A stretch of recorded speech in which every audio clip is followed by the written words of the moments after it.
Good morning. Very good morning. বলো কি করবা?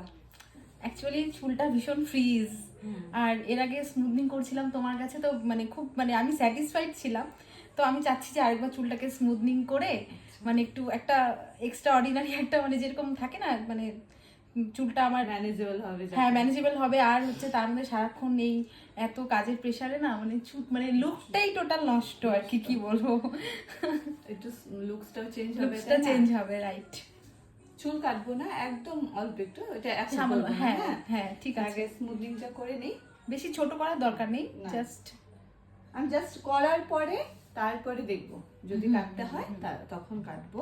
প্রচন্ড দেখতেই পাচ্ছ তুমি কি অবস্থা। এর আগে স্মুথনিং 1 বছর তো পার হয়ে গেছে। 1 বছর না, বেশি হবে। তারপর আমি আর করাইনি, চুলটা একদম ফ্রিজ, খুব খারাপ অবস্থা। মনে হচ্ছে আরেকবার করানো খুব দরকার। এটা নিয়ে তুমি কয়বার করাচ্ছ স্মুথনিং? এটা 3 টাইমস, এটা 3 টাইমস। বাদ বাকি দুটোও তোমার কাছেই করা, আমি খুব স্যাটিসফাইড তার জন্য। Thank you. ঠিক আছে, দেখা যাক কেমন আসে রেজাল্টটা, তাই না? এক্সাইটেড? Very excited. চলো স্টার্ট করি। হ্যাঁ, ওকে। Good evening everyone. আবারও সবাইকে স্বাগত জানাই আমার নতুন আরেকটি ডেইলি ব্লগে। আমি আবারও চলে এসেছি নতুন আরেকটি ভিডিও নিয়ে।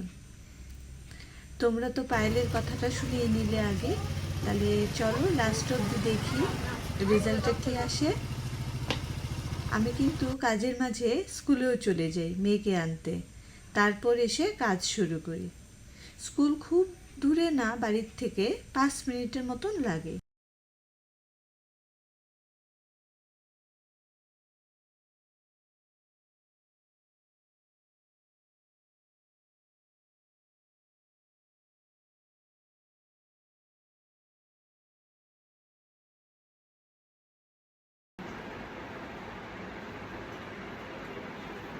হয়েছে পছন্দ?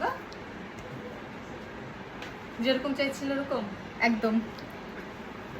ঠিক আছে। আবার thank you so much. My pleasure. আবার 48 ঘন্টার পরে দেখা হবে। ওকে। দেখিতে এই 48 ঘন্টার মধ্যে চুলের অবস্থা কিরকম রাখতে পারো। চলো টাটা। টাটা।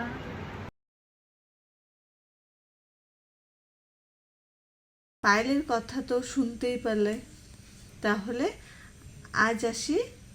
আশা করি তোমাদের সবারই ভালো লাগবে। জানিও সবাই কেমন লাগলো। সবাই ভালো থেকো, সুস্থ থেকো, পরে আবারও কথা হবে। Bye bye.